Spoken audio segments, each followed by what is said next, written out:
Hello, assalamu alaikum to all of you. I hope you all are doing well in your studies. देखिए, this is going to be the third lectures of my economic series, and in my previous two lectures I have discussed what is inflation and how to measure the inflation, जिसमें मैंने बहुत ही अच्छे से CPI के बारे में और WPI के बारे में भी डिस्कस किया है। तो अगर आपने वो लेक्चर नहीं देखा है तो पहले जाके आप उसको वॉच करेंगे, देन आफ्टर ये वाला लेक्चर्स आपके लिए फ्रूटफुल होगा, अदरवाइज इसमें आपको कुछ भी समझ नहीं आने वाला। ठीक है, तो देखिए, अगर हम बात करते हैं what is the effect of inflation, तो बहुत इंपॉर्टेंट टॉपिक है। मैं आपको ये भी बताऊंगा कि एग्जामिनर इसमें क्वेश्चंस फ्रेम कैसे करता है। तो सबसे पहले देखिए कि इन्फ्लेशन का पॉजिटिव इफेक्ट भी होता है इकोनॉमी के ऊपर और नेगेटिव भी होता है। तो what is the positive effect, या अगर इन्फ्लेशन हो जाए मार्केट में तो कैसे उसका क्या पॉजिटिव इम्पैक्ट होगा, वो कैसे हमारे लिए बेहतर है, कैसे हमारे लिए अच्छा है। तो देखिए, मैं यहीं पे वो चीज़ें एक्सप्लेन करूँगा। उससे पहले आपको इन्फ्लेशन, मैंने आपको बताया था कि इन्फ्लेशन होता है कि एक जनरल राइज ऑफ प्राइस जो होता है of all goods and services, उसको हम बोलेंगे इन्फ्लेशन। लेकिन अगर वो सडन राइज हो रहा है तो वो इन्फ्लेशन की डेफिनेशन में नहीं आएगा, बल्कि एक सस्टेन्ड पीरियड में या एक ग्रेजुअल मैनर में अगर प्राइस राइज होगा उसको हम बोलेंगे इन्फ्लेशन। तो देखिए, अगर पॉजिटिव इफेक्ट की बात करूं तो लेट अस सी एंड मतलब I will discuss with the help of an example. Suppose देखिए कि अगर एक मार्केट की बात करता हूं, या मैं एक कंट्री की बात करता हूं, या फिर पर्टिकुलर मैं किसी एक प्रोड्यूसर की बात करता हूं। तो देखिए, अगर वो जो प्रोड्यूसर है वो सपोज आपके 10,000 के गुड्स जो है वो प्रोड्यूस कर रहा है, ठीक है, चाहे मंथली मान लीजिए चाहे आप ईयरली मान लीजिए, किसने टोटल उसने 10,000 के गुड्स को सपोज उसने प्रोड्यूस किया। लेकिन अब क्या होगा कि जो भी उसने गुड्स बनाए हैं, सपोज अगर वो मोबाइल बना रहा है, या अगर सपोज कोई वो और खाने पीने की कोई चीज़ जो है वो बना रहा है, तो देखिए इसमें एक चीज़ आप याद रखिए कि सपोज वो सारे के सारे जो भी गुड्स हैं वो कंज्यूम हो जाते हैं, वो सारे के सारे मतलब जो है वो उनको बेच देता है और सारे के सारे कंज्यूम्ड हो जाते हैं completely. But there is a still मतलब डिमांड है इन द मार्केट, और यू कैन से दैट कि डिमांड जो है वो अब भी बढ़ रही है या सेम भी है, लेकिन गुड्स जो हैं वो सारे के सारे कंज्यूम्ड हो चुके हैं। अब उसके पास और जो है वो गुड्स जो हैं वो अवेलेबल नहीं है कि वो उस डिमांड को फुलफिल कर सके। ठीक है, तो जब अगर डिमांड मार्केट में बढ़ गई है तो आपको पता है कि गुड इन द मार्केट अगर कम हो गए हैं तो अल्टीमेटली इन्फ्लेशन होगी। तो ये चीज़ मैं अपने प्रीवियस लेक्चर में एक कास्ट पुश इन्फ्लेशन और डिमांड पुल इन्फ्लेशन में बता चुका हूँ। आप देखिए डिमांड पुल वाले में, वहाँ पे मैंने ये चीज़ बता चुका हूँ कि अगर आपके पास सप्लाई जो है वो कम हो गई है, डिमांड स्टिल रिमेन सेम या अगर हाई है, तो फिर मार्केट में क्या हो जाएगा, इन्फ्लेशन हो जाएगा। लेकिन अब व्हाट प्रोड्यूसर विल डू, ठीक है, वो अब जो प्रोड्यूसर होगा वो क्या करेगा कि देखिए वो इस जो उसके पास मतलब जो डिमांड थी ना, जो मतलब ज़्यादा थी, इस डिमांड को वो फुलफिल करने के लिए, इसको मैच करने के लिए वो और ज़्यादा गुड्स प्रोड्यूस करेगा। लेकिन अब वो और ज़्यादा गुड प्रोड्यूस करने के पास सीधी सरे वो बात है कि वो किसके पास जाएगा, बैंक के पास जाएगा। कहाँ पे जाएगा आपके पास, सपोज बैंक के पास जाएगा। अब जब वो बैंक के पास जाएगा तो बैंक से उसने क्या लेना है, क्रेडिट लेना है। सपोज उसने क्या किया कि उसने क्रेडिट लेके, तो उसने आप ये मान लीजिए कि उसने 20,000 के गुड्स को अब प्रोड्यूस किया है। लेकिन जब उसने क्रेडिट लिया है तो देखिए जब वो क्रेडिट लेगा तो विल सी दैट कि मतलब वो अब और ज़्यादा नंबर ऑफ लेबरर हायर करेगा। ठीक है, जब उसने अगर पहले तो वो 10,000 की गुड्स प्रोड्यूस कर रहा था तो सपोज उसके पास 10% मतलब मोर देन सफिशेंट थे उन गुड्स को प्रोड्यूस करने में, उन गुड्स को बनाने में या मैन्युफैक्चरिंग के प्रोसेस में। बट नाउ मतलब वो डिमांड को मैच करने के लिए 20,000 की अगर गुड प्रोड्यूस कर रहा है तो उसके लिए उसको लेबर भी ज़्यादा चाहिए होगी। तो अब उसने क्या किया कि बैंक से क्रेडिट किया और ज़्यादा लेबर को हायर किया। अब जब ज़्यादा लेबर को हायर करेगा तो अल्टीमेटली देखिए जॉब्स इंक्रीज हो जाएंगे। जब जॉब इंक्रीज हो जाएंगे, जॉब बढ़ जाएंगे, ज़्यादा नंबर ऑफ लेबर्स जो होगी अब वो फैक्ट्री या इंडस्ट्री में काम करेगी, तो यू विल सी दैट कि मोर नंबर ऑफ गुड्स जो होंगे वो प्रोड्यूस हो जाएंगे। अब जब वो मोर नंबर ऑफ गुड्स जो होंगे जब वो प्रोड्यूस होंगे उस फैक्ट्री या इंडस्ट्री के ऊपर, तो आप देखिए कि वैल्यू ऑफ गुड्स जो होगी वो इंक्रीज हो जाएगी इकोनॉमिक्स में।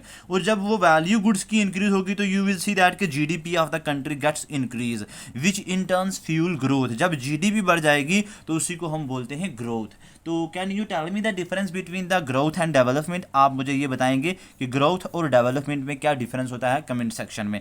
तो आई होप ये चीज़ आपको क्लियर हो गई होगी। एक बार जस्ट क्विक रिवीजन में मैं आपको बता देता हूँ देखिए पॉजिटिव इफेक्ट इसका ऐसे है कि आप मुझे ही मतलब कंसीडर कर लीजिए, मेरे पास एक फैक्ट्री है या इंडस्ट्री है जिसमें मैं सिर्फ कोई टेबल बना रहा हूं, लेकिन वो टेबल सिर्फ ओनली मैं 10,000 के जो है वो मंथली बना रहा हूं, ठीक है। लेकिन अब जब मैंने वो टेबल बेच रहा हूं तो लेकिन अब डिमांड मेरे पास और भी ज़्यादा, लेकिन अब टेबल मेरे पास नहीं है, तो मेरे पास इतना अगर क्रेडिट भी नहीं है, पैसा भी नहीं है, तो मैं क्या करूँगा कि क्रेडिट जाके मैंने बैंक से ले लिया।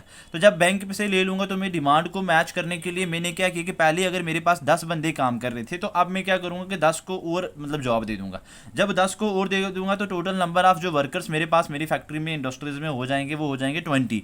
अब वो 20 जब ज़्यादा काम करेंगे तो अल्टीमेटली क्या होगा कि more numbers of goods are produced in my factory.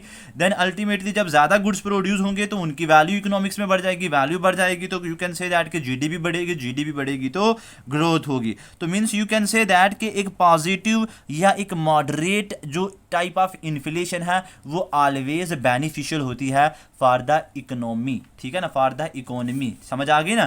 तो ये चीज़ आपको याद रखनी है। उसके बाद एक चीज़ और याद रखनी है, मैंने आपको बताया था कि इन्फ्लेशन को हम सीपीआई के थ्रू मेजर करते हैं। तो since 2015 under the recommendation of the Urjit Patel committee, एक उर्जित पटेल कमेटी की रिकमेंडेशन के बेसिस पे गवर्नमेंट ने ये कहा था कि मतलब government has mandated use of CPI of या you can say that for inflation targeting, ठीक है ना, since 2015 under you can say that under the recommendation of Urjit Patel committee. ये आपके एमसीक्यू पॉइंट ऑफ से इंपॉर्टेंट है, उर्जित पटेल कमेटी, ठीक है ना, उर्जित पटेल कमेटी की रिकमेंडेशन के बेस में, ये अंडर रिकमेंडेशन मैंने लिखा है कि सीपीआई को यूज किया जाता है for inflation targeting, for inflation targeting. ये पॉइंट आपके लिए इंपॉर्टेंट है, ठीक है। अब ये होना कितना चाहिए, तो इट इज अराउंड मतलब 4%, ठीक है ना, इट इज अराउंड 4%। ये 4% है आपका इन्फ्लेशन, लेकिन प्लस माइनस आप टू मान सकते हैं। ये प्लस माइनस क्या है आपका अपर और एक lower, you can say that lower tolerance limit बोल सकते हैं, ठीक है ना, अपर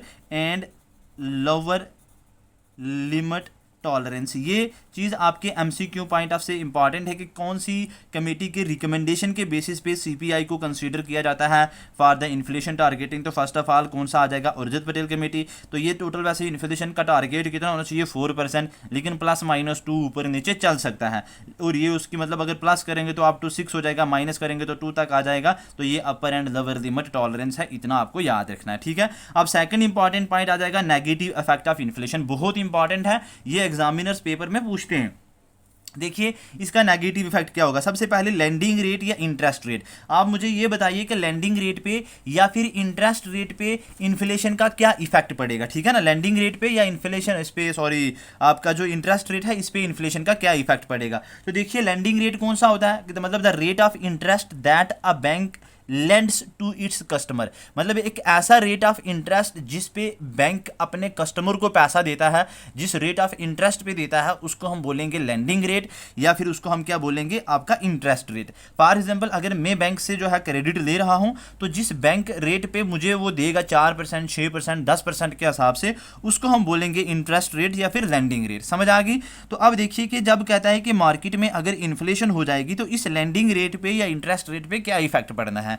तो सबसे पहले देखिए मैंने लिखा है कि जब इन्फ्लेशन इंक्रीज होगी तो आरबीआई इंक्रीज करेगा रेपो रेट। अब आरबीआई को सेंट्रल बैंक ऑफ इंडिया भी बोलते हैं, तो ये आपको पता होना चाहिए कौन से कमीशन के थ्रू बना है, हिल्टन यंग कमीशन, आपको याद रखना है।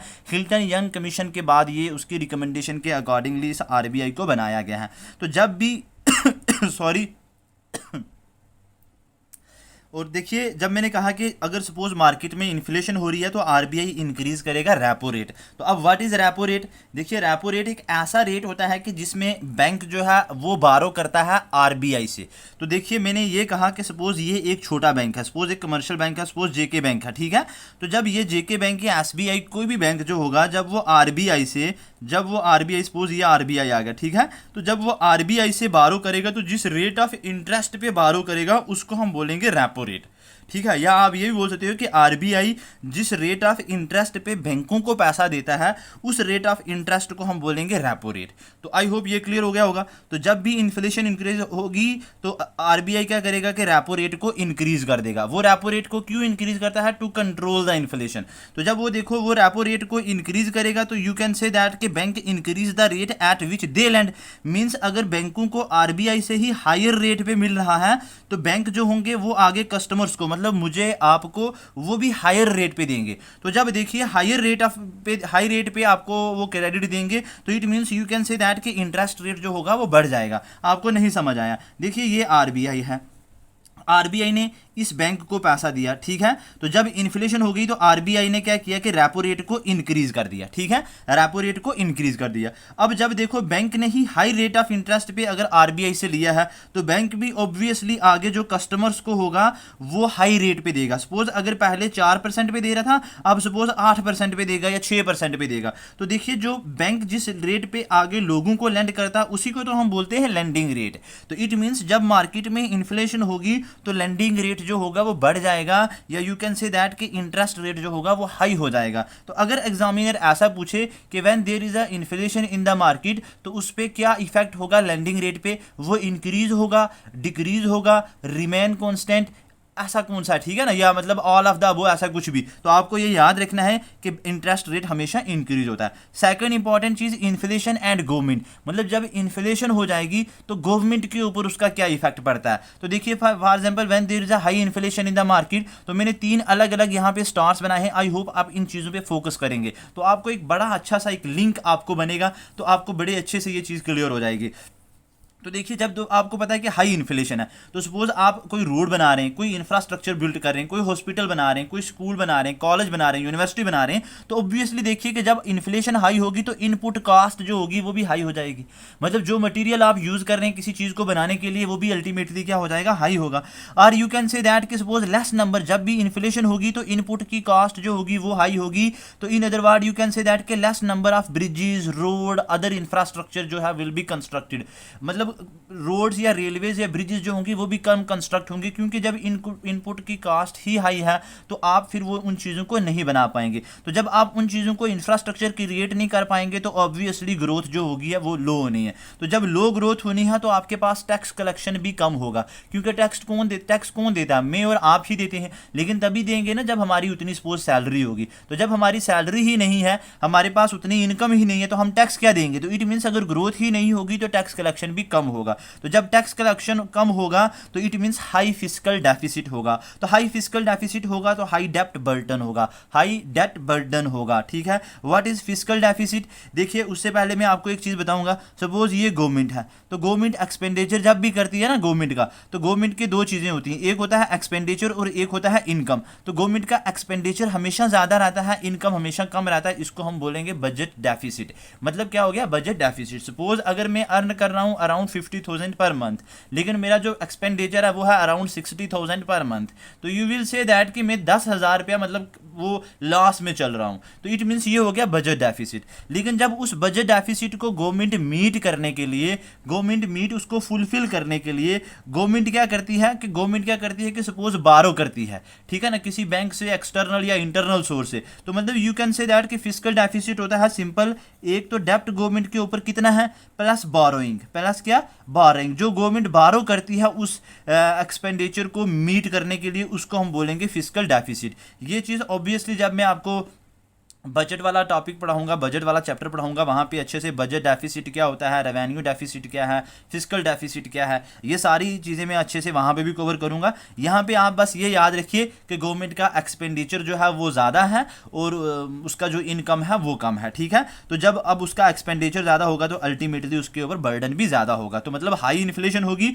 तो गवर्नमेंट के ऊपर डेट बर्डन ज़्यादा होगा, इतनी बात आप याद रखिए। सेकेंड इंपॉर्टेंट चीज़ देखिए, अभी हमने पढ़ा कि हाई इन्फ्लेशन होगी तो हाई रेट ऑफ इंटरेस्ट होगा या high interest rate of loan होगा। मतलब जो भी लोन बैंक देगा कस्टमर्स को देगा या आरबीआई अदर बैंक्स को देगा वो हाई रेट ऑफ इंटरेस्ट पे देगा। तो जब हाई रेट ऑफ इंटरेस्ट पे देखा तो देखो गवर्नमेंट का रेवेन्यू एक्सपेंडिचर भी बढ़ जाएगा। फॉर एग्जांपल अगर 2 रेट ऑफ इंटरेस्ट पे देता तो गवर्नमेंट आराम से बारो करती बैंक से, तो अपने एक्सपेंडिचर को मतलब सब्सिडी देती, कोई इंफ्रास्ट्रक्चर बनाती, कोई रोड, कोई कॉलेज, कोई पेंशन, कोई स्कीम लॉन्च करती, तो उसमें वो पैसा इन्वेस्ट करती।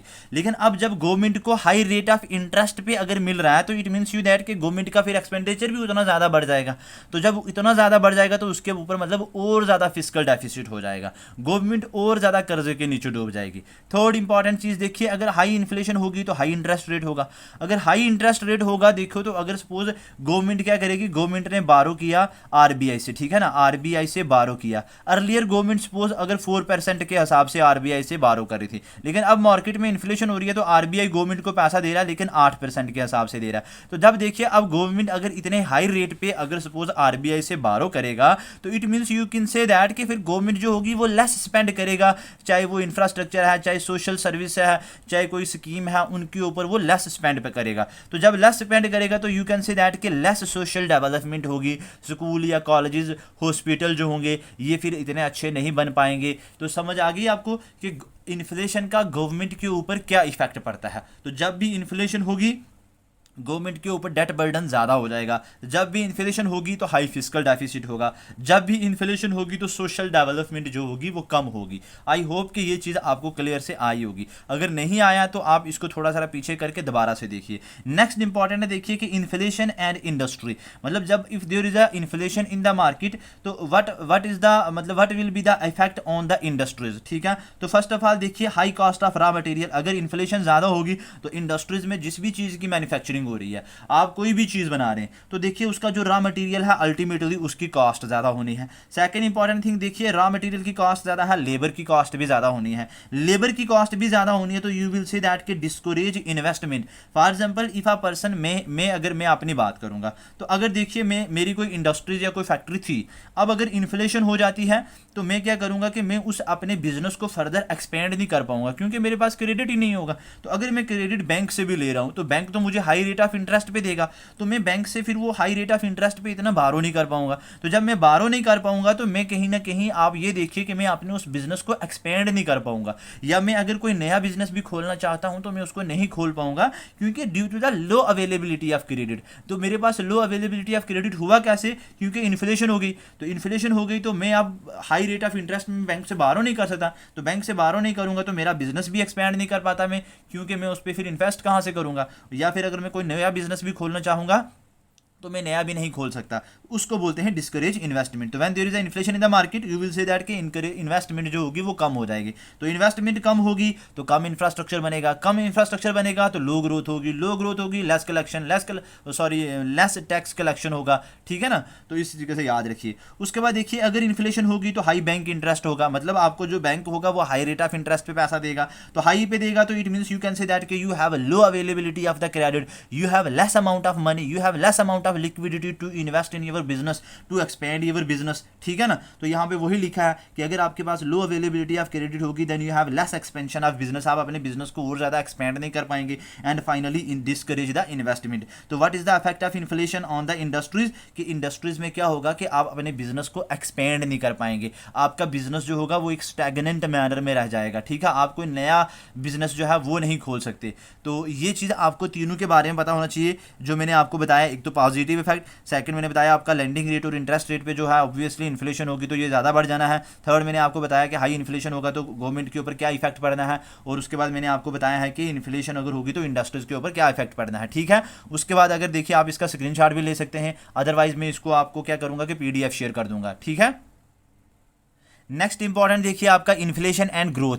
अब देखिए जब इन्फ्लेशन होगी मार्केट में तो ग्रोथ जो होगी वो कम होगी ज़्यादा होगी, इसके ऊपर क्या इफेक्ट पड़ना है। तो देखिए when there is a high inflation in the market तो ऑब्वियसली हमने अभी पीछे पढ़ा है कि हाई रेट ऑफ इंटरेस्ट होगा या हाई बैंक इंटरेस्ट रेट होगा, मतलब बैंक जो होगा वो इन्फ्लेशन को कंट्रोल करने के लिए RBI जो होगा वो रेपो रेट को बढ़ा देगा, और जो दूसरे बैंक होंगे वो क्या करेंगे कि इंटरेस्ट रेट को या लैंडिंग रेट को बढ़ा देंगे। तो जब वो इंटरेस्ट रेट या लैंडिंग रेट को बढ़ा देंगे तो लो अवेलेबिलिटी ऑफ क्रेडिट आपके पास होगी, मेरे पास होगी, या किसी फैक्ट्री के ओनर या इंडस्ट्रीज के मालिक के पास होगी। तो जब उसके पास लो अवेलेबिलिटी ऑफ क्रेडिट होगा तो उसका बिजनेस एक्सपेंड नहीं कर पाएगा, बिजनेस एक्सपेंड नहीं कर पाएगा तो मोर number of jobs will not be created, you can say that के लेस जॉब होंगे, लेस जॉब होंगे तो इट मींस लेस प्रोडक्शन होगी, क्योंकि अभी मैंने पॉजिटिव इफेक्ट में आपको बताया था कि मोर नंबर ऑफ जॉब्स अगर होंगे, मोर नंबर ऑफ अगर लेबरर्स होंगे तो they produce more number of goods. तो if there are less job it means you can say that के less number of goods are produce in the factory और industries, it means means you can say that कि low production होगी, और लो production होगी तो लो growth होगी। तो आपने याद रखना है कि अगर इन्फ्लेशन होगी तो उसका इन्फ्लेशन के ऊपर इन्फ्लेशन का ग्रोथ के ऊपर क्या इफेक्ट पड़ता है। तो ये मैंने आपको इस कॉलम, इस चार्ट के थ्रू जो है वो मैंने अच्छे से समझाने की कोशिश की है। तो आई होप ये चीज़ें आपको होनी चाहिए, ऐसे ही डेफिनेटली पेपर में क्वेश्चन आना है। अब देखिए उसके बाद अगर हम बात करेंगे तो इफेक्ट जो है ऑन एक्सपोर्ट। देखिए एक्सपोर्ट वो होता है कि सपोज अगर मैं कोई चीज़ यहाँ पे गुड्स एंड सर्विसेज कोई प्रोड्यूस कर रहा हूँ, सपोज अगर मेरी फैक्ट्री या इंडस्ट्रीज में मैं मोबाइल बना रहा हूँ, ठीक है, तो जब इन्फ्लेशन हो जाएगी तो अगर मैं सपोज मोबाइल अगर वो मैं बाहर एक्सपोर्ट कर रहा हूँ अमेरिका में, चाइना में या किसी अदर कंट्री में, उसको बोलेंगे एक्सपोर्ट। और जो बाहर से मैं अंदर अपनी कंट्री में मंगवा रहा हूँ वो हो गया इंपोर्ट। तो अगर एक्सपोर्ट की बात करूँगा तो जब इन्फ्लेशन होगी तो एक्सपोर्ट सफ़र हो जाएगा, मतलब एक्सपोर्ट आपका टोटली जो होगा वो डिसरप्ट हो जाएगा। वो कैसे? अच्छा, because cost of commodity increases. For example आपने कोई प्रोडक्ट बनाया, फॉर एग्जांपल हम मान लेते हैं कि कोई कंप्यूटर बनाया आपने, या फॉर एग्जांपल कोई वॉशिंग मशीन आपने बनाई। क्या बनाई आपने? Washing machine. अब देखिए इस वॉशिंग मशीन में आपको जो रॉ मटेरियल आपने यूज़ किया, ठीक है, वो जो मतलब इंग्रेडिएंट्स आपने यूज़ किए, अगर वही आपको कॉस्टली मिल रहे हैं, ऊपर से देखिए आपको लेबर कॉस्ट भी होनी है, जब इन्फ्लेशन हो जाएगी तो लेबर कॉस्ट भी होनी है। तो जब ये दोनों चीज़ें बनाने में आपको वॉशिंग मशीन में जो रॉ मटेरियल भी हाई कॉस्ट पे आपको मिला, लेबर को भी आपको हाई वेजेस उसको देनी पड़ रही हैं, तो अल्टीमेटली देखिए कि आपकी वॉशिंग मशीन जो पहले अगर 15,000 की थी तो अब वो अराउंड 17 या 20 के आसपास हो जाएगी। तो जब ये देखिए कि जब इन्फ्लेशन होगी तो आपका जो वो वॉशिंग मशीन जिसको आप बना के तो बाहर की कंट्रीज में बेच रहे थे, उसकी कॉस्ट अल्टीमेटली बढ़ जानी है। तो जब उसकी कॉस्ट बढ़ जानी है तो यू कैन से दैट कि एक्सपोर्ट जो होगा आपका सफर होगा, just because of the inflation in the market. इन मतलब वन मोर केस आप इसके रिलेटेड समझेंगे। देखिए एक्सपोर्ट इंक्रीज भी होता है, लेकिन इन व्हाट केसेस, जब आपका रुपी जो होगा वो डेप्रिशिएट हो जाएगा with respect to the dollar, मतलब रुपी की वैल्यू जो होगी वो कम हो जाएगी as compare to the dollar, तब आपका जो एक्सपोर्ट होगा वो इंक्रीज होगा, तब आपका क्या होगा? एक्सपोर्ट इंक्रीज होगा। नेक्स्ट इंपॉर्टेंट देखिए आपका इफेक्ट ऑन इंपोर्ट्स। अब इंपोर्ट होगा जो बाहर से हम बाहर कंट्री से किसी से हम कोई चीज़ें यहाँ पे मंगवा रहे हैं, सपोज एप्पल का फ़ोन जो है आईफोन आप मंगवा रहे हैं, सैमसंग का मंगवा रहे हैं, तो उसके ऊपर क्या इफेक्ट पड़ना है? तो फर्स्ट ऑफ ऑल देखिए कि इंपोर्ट जो होगा वो डिक्रीज होगा because of the depreciation in rupees, मतलब रुपी की वैल्यू जो है वो कम हो जाएगी, तो उसकी वजह से जो इंपोर्ट होगा वो डिक्रीज हो जाएगा। इंपोर्ट जो है उसकी मतलब हम कम से कम इंपोर्ट करेंगे। फॉर एग्जाम्पल देखिए अगर अर्लियर कोई एक डॉलर जो था उसकी 50 रुपीज़ वैल्यूज़ थी, तो आप एक डॉलर के बजाय मतलब एक डॉलर की वैल्यूज़ कितनी थी? 50 रुपीज़ थी। तो अब अगर देखिए कि अगर इन्फ्लेशन हो जाएगी तो उसी एक डॉलर की वैल्यू अब 60 रुपीज़ में हो जाएगी। तो मतलब अर्लियर सपोज आप 50 रुपीज़ की कोई टी शर्ट खरीद रहे थे, कोई चीज़ खरीद रहे थे, लेकिन अब आपको उसके लिए 60 रुपीज़ पे करने पड़ेंगे। तो जब पहले देखिए आप उसी टी शर्ट के लिए 50 रुपये पे कर रहे थे, अब उसी टी शर्ट के लिए आपको 60 पे पड़ रहे हैं, ठीक है ना? तो आप अल्टीमेटली फिर उस चीज़ को नहीं खरीदेंगे। तो मैं यही आपको एक चीज़ समझाने की कोशिश कर रहा हूँ कि जब आपको मतलब जब मार्केट में इन्फ्लेशन हो जाएगी तो इंपोर्ट जो होगा वो भी सफ़र हो जाएगा, इंपोर्ट रिड्यूस हो जाएगा, इंपोर्ट कम हो जाएगा, बिकॉज कि अब जो रुपी की वैल्यू जो होगी वो डेप्रिशिएट हो जाएगी as compare to the dollar. तो नेक्स्ट इंपॉर्टेंट देखिए, ये सारे इफेक्ट्स मैंने ऑलरेडी आपके साथ डिस्कस कर चुका हूँ। मैं इसके अलावा भी आपको टेलीग्राम ग्रुप पे बता दूंगा कि कौन कौन से जो हैं वो बेनिफिटर्स हैं और कौन कौन से जो हैं जिनको नुकसान होता है। वन इंपॉर्टेंट और कि effect of inflation on debtor and creditor. First of all आपको पता होना चाहिए डेब्टर कौन हो गया और क्रेडिटर कौन हो गया। सपोज ये आपका आ जाएगा बैंक, सपोज ये आ जाएगा आपका क्या? बैंक। और ये सपोज देख लीजिए ये आ जाएगा आपके सर आ जाएंगे, ठीक है। तो अब अगर सपोज आपके सर यहाँ से इस बैंक से क्रेडिट ले रहे हैं या बैंक से भी नहीं ले रहे, आपको मैं और एग्जाम्पल बता देता हूँ कि ये सपोज आगे आप, ठीक है, ये सपोज आ गया कोई ए पर्सन, ये आ गया कोई सपोज बी पर्सन। अब सपोज इस बी ने इस ए से कितना पैसा लिया? अच्छा कि 1 लाख सपोज में मान लेता हूँ या 10 लाख मान लेता हूँ। कितना लिया इसने? 10 लाख। आज के इस टाइम पे इसने 10 लाख ए से बारो किया। अब इस बी ने क्या किया कि इसने 10 लाख का जाके तो कोई प्लॉट, कोई फील्ड, कोई खेत, कोई मतलब ज़मीन इसने सपोज खरीद ली। तो अब देखिए जब इसने खरीदी है तो आज कितने की खरीदी इसने? सपोज 10 लाख की खरीद ली। लेकिन आफ्टर 4 to 5 ईयर के बाद क्या हो जाएगा कि इन्फ्लेशन हो गई, मार्केट में इन्फ्लेशन हो गई, तो उसी प्लॉट का जो पहले जो उसने 10 लाख की खरीदी थी, अब उस प्लॉट का जो प्राइस हो गया वो सपोज हो गया 15 लाख। कितना हो गया 15 लाख। तो अब 15 लाख का सपोज ये बी अगर किसी पर्सन को, सी को, डी को या एक्स वाई जेड को अगर ये प्लाट सेल करेगा तो ये देखिए 15 लाख का सेल करेगा, लेकिन इसने ए से कितना पैसा लिया था 10 लाख। तो आज इस बी को इस ए को सिर्फ 10 लाख ही देना है प्लस कुछ अमाउंट ऑफ इंटरेस्ट, सपोज आप मान लीजिए 50,000 या 1 लाख और देना है।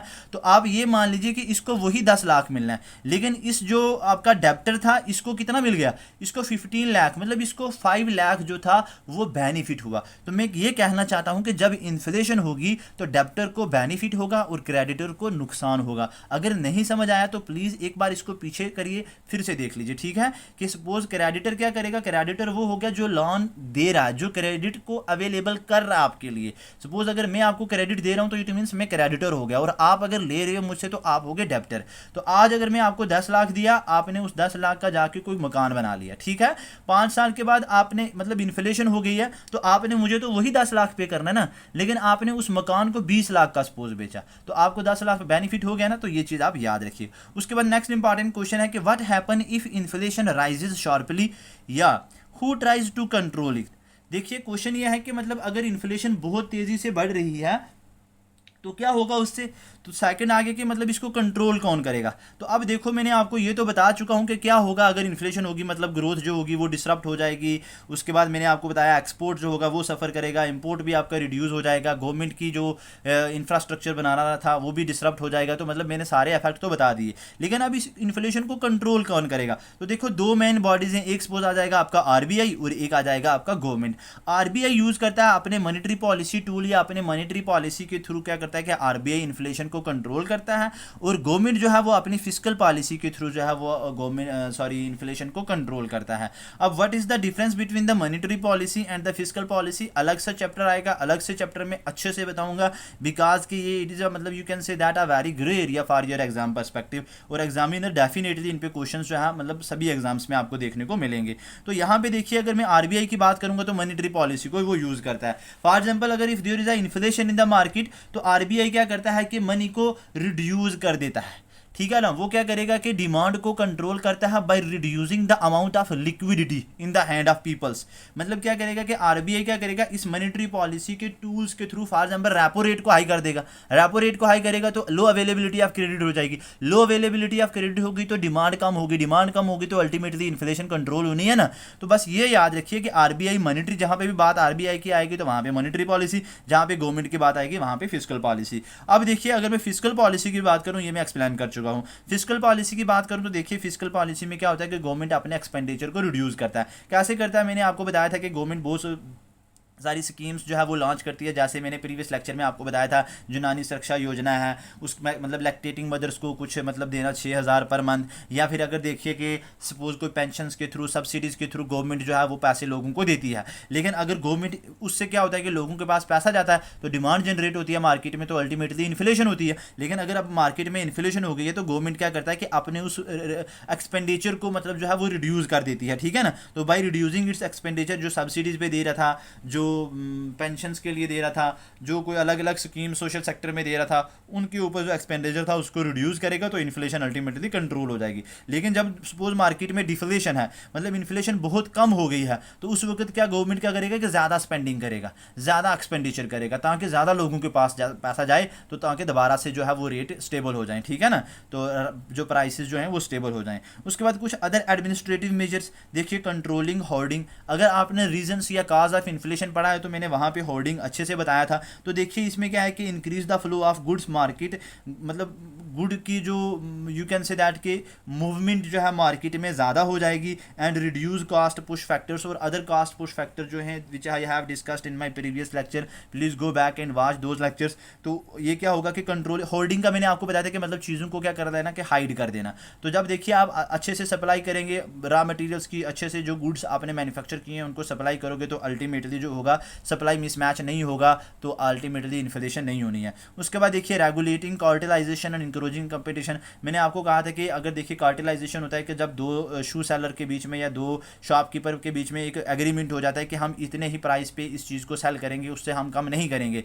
तो उसको बोलते हैं हम कार्टेलाइजेशन। तो अगर आप उसको कोई अच्छे से उनके बीच में मतलब अगर कंपटीशन हो जाएगा मार्केट्स के बीच में, जो शॉपकीपर हैं उनके बीच में कंपटीशन होगा, तो फिर अगर एक कोई 50 रुपीज़ की बेच रहा दूसरा 40 पे बेच देगा, तो उस कंपटीशन की वजह से क्या हो जाएगा कि आप इन्फ्लेशन को कंट्रोल कर सकते हैं। थर्ड देखिए इरिगेशन फैसिलिटीज़ अगर आप प्रोवाइड करेंगे फार्मर्स को through establishing more number of canals, तो देखिए जो फार्मर्स होंगे वो लेस डिपेंडेंट होंगे फिर then the erratic nature of monsoon, मतलब जो मूनसून के ऊपर डिपेंड करते हैं कि जब बारिश होगी तभी फसल होगी, अगर बारिशें नहीं होंगी तो ड्राफ्ट्स लाइक कंडीशन, अगर ज़्यादा हो जाएगा तो फ्लड्स आ जाएगा। लेकिन अगर आप उनको अच्छी इरिगेशन फैसिलिटीज़ देंगे तो फार्मर्स की जो मतलब प्रोडक्शन होगी वो अच्छे से होगी, तो उससे फिर क्या होगा कि आपका सप्लाई मिसमैच नहीं होना है, सप्लाई डिसरप्शन नहीं होना है। उसके बाद कुछ other important points for your prelims pointer या इंपॉर्टेंट जो मैं ऑलरेडी अपने प्रीवियस लेक्चर में डिस्कस कर चुका हूँ।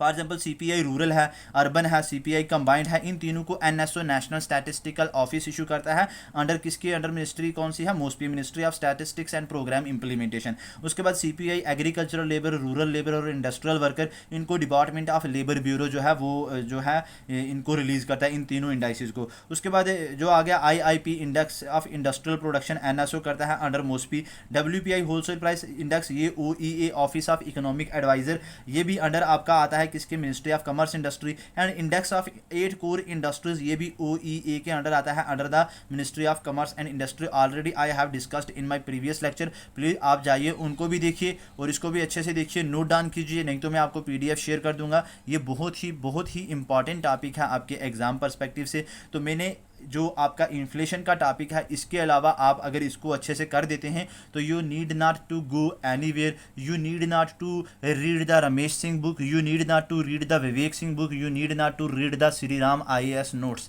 आई have covered each and everything comprehensively. आप इनके ऊपर रिलाई कर सकते हैं और नेक्स्ट जो चीज़ आपको करनी है वो करना है कि आपको MCQ प्रैक्टिस करना है, ठीक है। इन चीज़ों को लिंक करना है कि इन्फ्लेशन ग्रोथ को कैसे अफेक्ट करती है, इन्फ्लेशन एक्सपोर्ट को कैसे करती है, तो ये आप तभी कर पाएंगे जब आप इसको रिवाइज करेंगे। तो thank you so much for watching my lectures.